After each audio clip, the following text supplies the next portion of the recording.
Hey, what's up, lightboltjoe here. Today we're going to discuss season 3 of Sci-Fi's original show, USA Sci-Fi's original show, Chucky.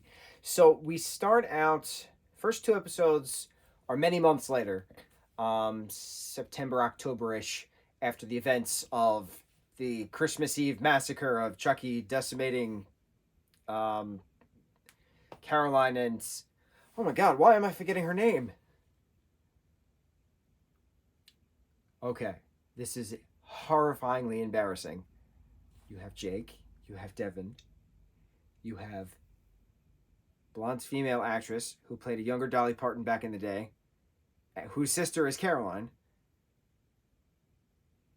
Lexi. Lexi! It came to me. I knew it would come to me. Don't know why it took so long for it to come to me, but it came to me. So, after their mom was killed and Jennifer Tilly / Tiffany took Caroline away, and then Nika finds them in a hotel in Manhattan, um, and tricks. How is it revealed? The Belle doll that Tiffany was going to use to get her soul back into the doll in the apartment in Manhattan was actually Chucky in drag, and by the powers being of Damballa, the voodoo god that he is, the one true god that he is, that they are, Chucky comes back and, can wreak havoc again. So then the question is, what's up with Caroline? Because Tiffany's then arrested. Jennifer Tilly's then arrested for murder. What happens with Caroline? Stuff, right? So that's the end of season 2. Then we get the flash forward many, many months later. Lexi's been on social media. Devin and Jake have been, working together as well. And they were living at Miss F's house. She's been their foster mom for the last 8-9 months, something to that extent. And so then it's a matter of how are they going to reintegrate into school? How are their test scorings going to be? But then what happens when you find that there's still Chucky, Chucky doll is still around, and he's now in the White House. Why is Chucky in the White House? So it's the whole thing of how do the kids get to the White House, break into the White House, face the doll, get the answers from the doll where Caroline is, and all these things, right?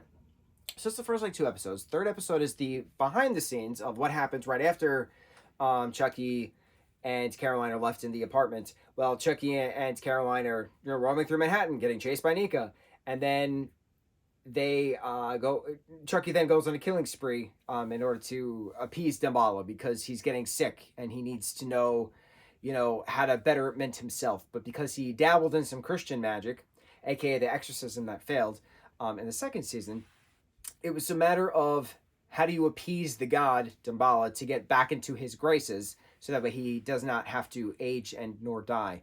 So he has to make these sacrifices. So he's traveling to different places where there's bad energy and can, elevate the killing spree. And he winds up going to the Amityville Horror House, to do a new sacrifice.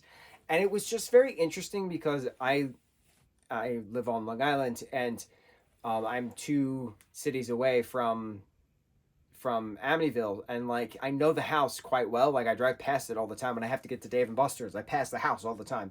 The house that they filmed at in the movie is not in the show. Is definitely not the house on Long Island. Much more scenic in regards to the TV series than what it is on the actual island. But it was just funny because it's haha, I know that area, I know that house, I know the stories.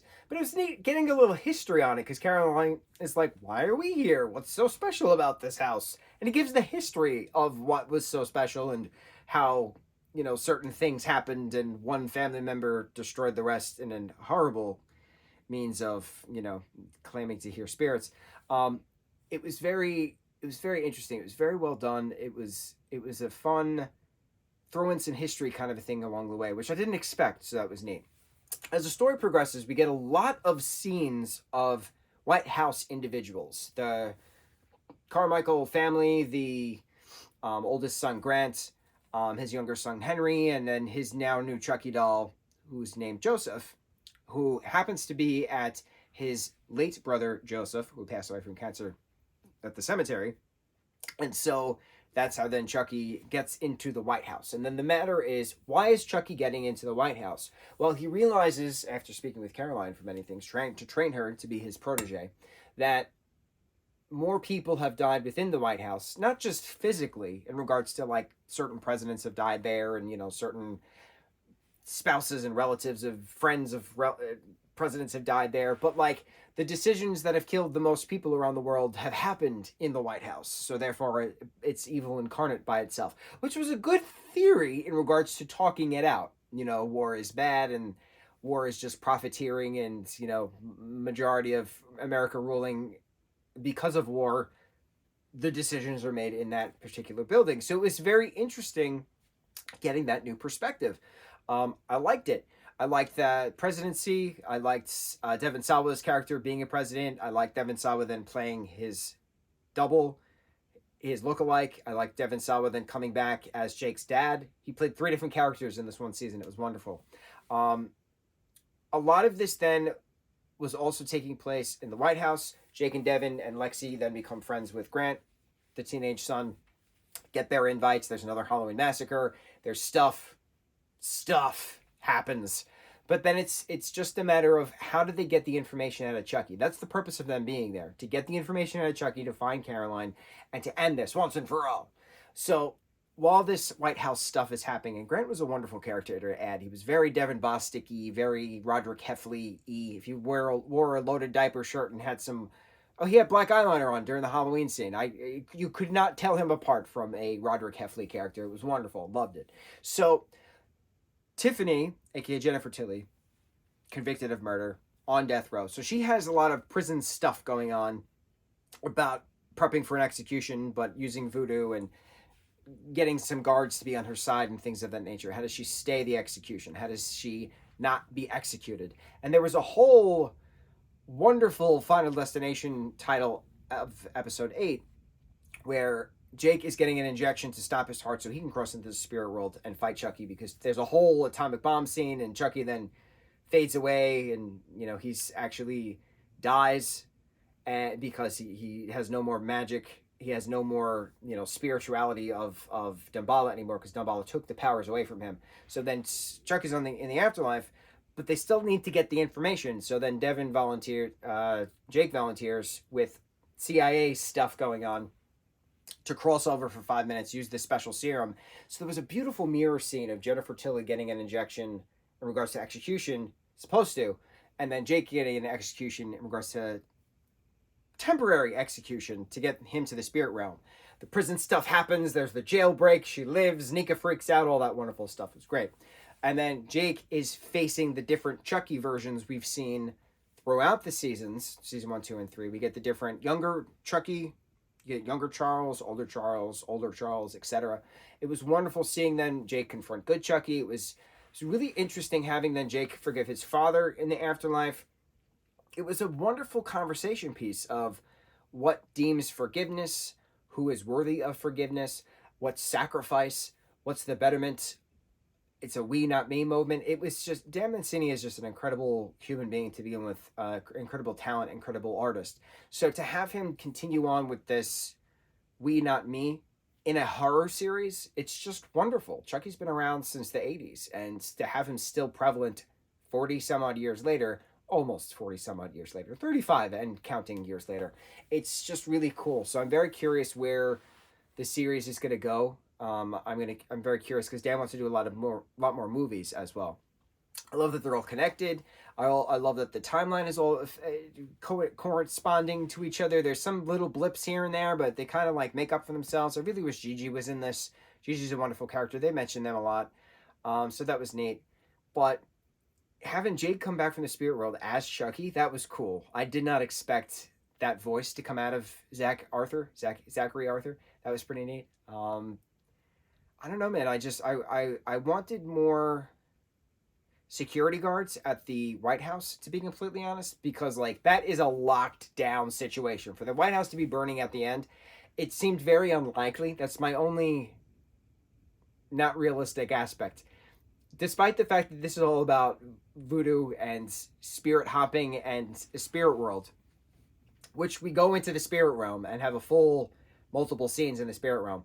My most least realistic thing about this entire season was the fact that the White House burned too quickly and too many murders kept happening where there would never have been no investigation or no police activity or no fire department coming immediately to the White House. There's too many cameras everywhere. There's no way that it would be just ignored for such a long time before then at the end then things are resolved.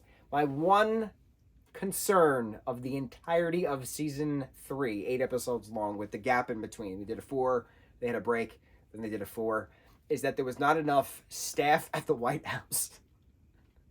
I don't know how else to say it. It's just not realistic. Everything else realistic, can happen, probably is currently happening now, who knows.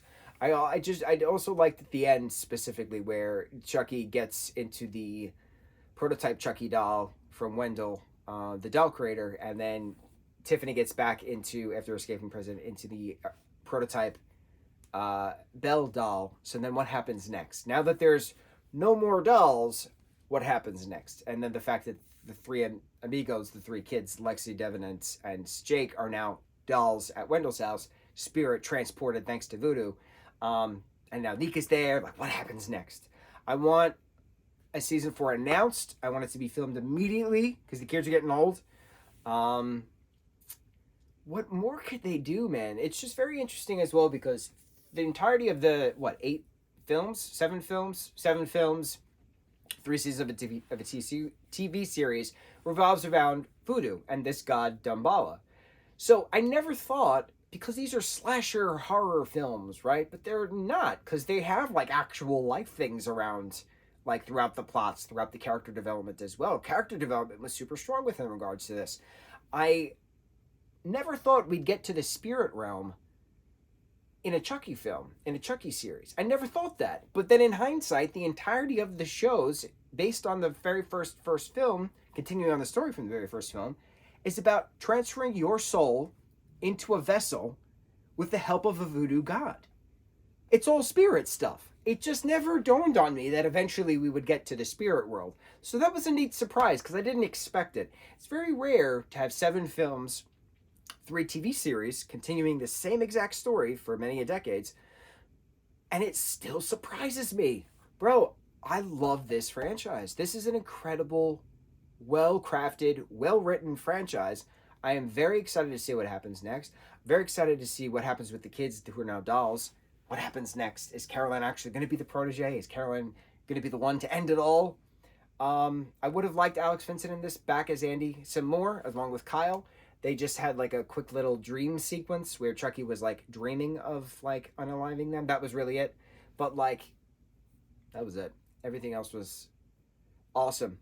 Awesome show. Awesome worlds. Thank you, Dan, for all that you've given us. On to the next review. Mahalo.